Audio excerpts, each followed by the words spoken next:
Amado irmão, amada irmã, saúde e paz. Ao redor da amada Mãe Maria, fixemos o nosso olhar no seu olhar luminoso, luminoso pela força da fé, para que possamos nos abrir ao amor de Deus neste tempo pascal e nos renovar como precisamos, fortalecendo-nos. Compartilhe o meu irmão, minha irmã, dos sermões de Santo Agostinho, belíssima reflexão que ele faz para nos ajudar a abrir o coração na escuta da palavra santa de Deus nesta tarefa bonita de todos nós de proclamar a palavra, sobretudo neste tempo. Santo Agostinho comenta: Cristo, que é Deus eternamente, nasceu como homem no tempo. Apareceu aos homens como homem e filho do homem. Sendo Deus no homem, realizou muitos milagres. Enquanto o homem padeceu muitos sofrimentos da parte dos homens, mas ressuscitou depois da morte, porque Deus estava no homem. Passou ainda 40 dias na terra, homem no meio dos homens. Depois, perante seus olhos, subiu aos céus como Deus no homem, lá onde está sentado à direita do Pai. Tudo isso nós cremos, embora não vejamos. Recebemos ordem de amar a Cristo Senhor, a quem não vemos, e exclamamos todos dizendo: eu amo a Cristo. Quem não ama seu irmão a quem vê, como poderá amar a Deus a quem não vê? Mostra que amas o pastor, meu irmão, minha irmã, amando as ovelhas, pois as ovelhas são os membros do pastor.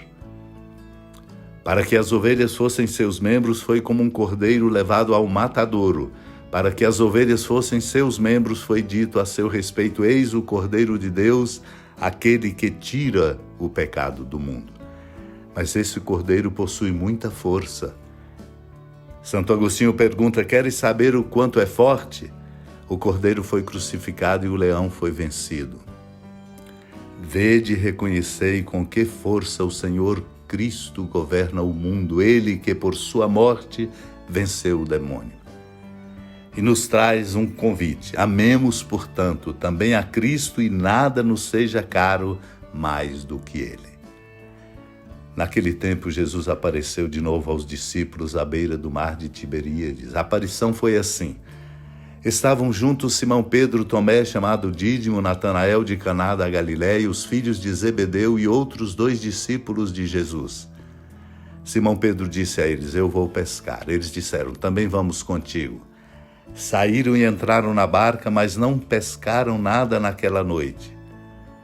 Já tinha amanhecido e Jesus estava de pé na margem, mas os discípulos não sabiam que era Jesus. Então Jesus disse: moços, tendes alguma coisa para comer? Responderam: não. Jesus disse-lhes: lançai a rede à direita da barca e achareis. Lançaram, pois, a rede e não conseguiram puxá-la para fora, por causa da quantidade de peixes. Então o discípulo a quem Jesus amava disse a Pedro: é o Senhor. Simão Pedro, ouvindo dizer que era o Senhor, vestiu sua roupa, pois estava nu, e atirou-se ao mar.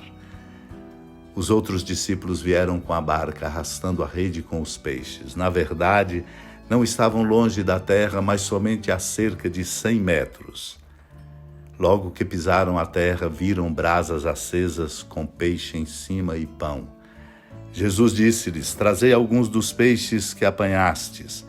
Então Simão Pedro subiu ao barco e arrastou a rede para a terra. Estava cheia de 153 grandes peixes, e apesar de tantos peixes, a rede não se rompeu.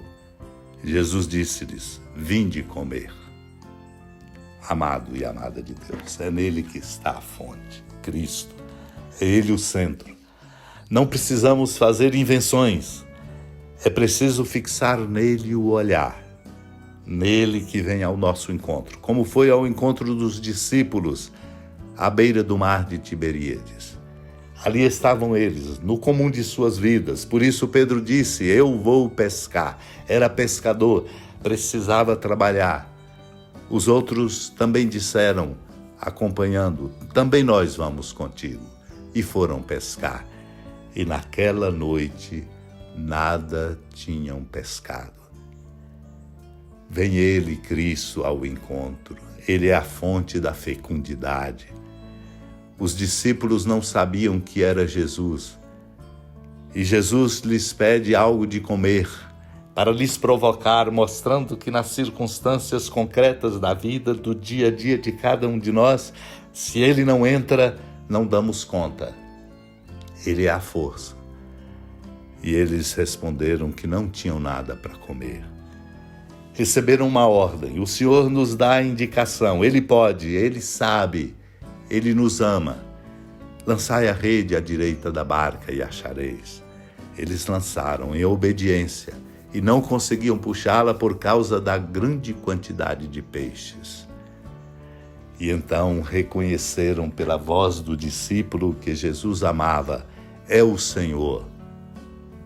Ele lhes congrega em torno dele para uma refeição, compartilhando a vida. Só é possível aprender a lição da vida compartilhada e a fecundidade da solidariedade quando nós compreendemos a força do amor de Deus repercutindo em nós e em nós ecoando pela palavra forte da presença de Cristo. Por isso reconhecemos, nossa força vem de Cristo. Ele é nossa força, encharcados por seu amor, bem como comentam as catequeses de Jerusalém ao lembrar-nos do batismo, do encharcamento de nós mesmos pela força da graça. Batizados em Cristo e revestidos de Cristo, vós vos tornastes semelhantes ao Filho de Deus. Com efeito, Deus que nos predestinou para a adoção de filhos, tornou-nos semelhantes ao corpo glorioso de Cristo. Feitos, portanto, irmãos e irmãs, participantes do corpo de Cristo, com toda razão, somos chamados cristãos, isto é, ungidos. Tornaste-vos cristãos, dizem as catequeses de Jerusalém, no momento em que recebestes o selo do Espírito Santo. E tudo isso foi realizado sobre vós em imagem, uma vez que sois imagem de Cristo. Somos imagem de Cristo. Por isso precisamos agir em nome de Cristo, como Cristo. Supliquemos a Deus a graça de vivermos em Cristo e revestidos de Cristo. Senhora da piedade, Mãe Virgem do Cristo Deus. Lembrai-vos, ó piedosíssima Virgem Maria, que nunca se ouviu dizer que alguém daqueles que, tendo recorrido à vossa proteção, implorado a vossa assistência e reclamado o vosso socorro, tenha sido por vós desamparado. Animado com igual confiança, a vós recorro, ó Virgem das Virgens, e gemendo sob o peso dos meus pecados, me prostro a vossos pés. Não desprezeis as minhas súplicas, ó Mãe do Verbo encarnado, mas dignai-vos de as ouvir propícia e de me alcançar o que vos peço. Amém. Feliz padroeira de um povo a lutar, a gente mineira te quer exaltar, não só lá na serra, tu és esplendor de toda esta terra, também és fulgor. Amado irmão, amada irmã, com a alegria do Santuário Basílica da Padroeira do Estado de Minas Gerais, a Senhora da Piedade, que da sua casa de clemência e bondade nos acompanhe e nos abençoa do alto da serra, magnífica arquitetura divina, a bênção de Deus, amor misericordioso, Pai, Filho e Espírito Santo, desça sobre sua família, proteja sua casa, sustente sua vida, fecunde o caminho missionário de nossa igreja, nos enche de sabedoria e permaneça conosco para sempre. Amém.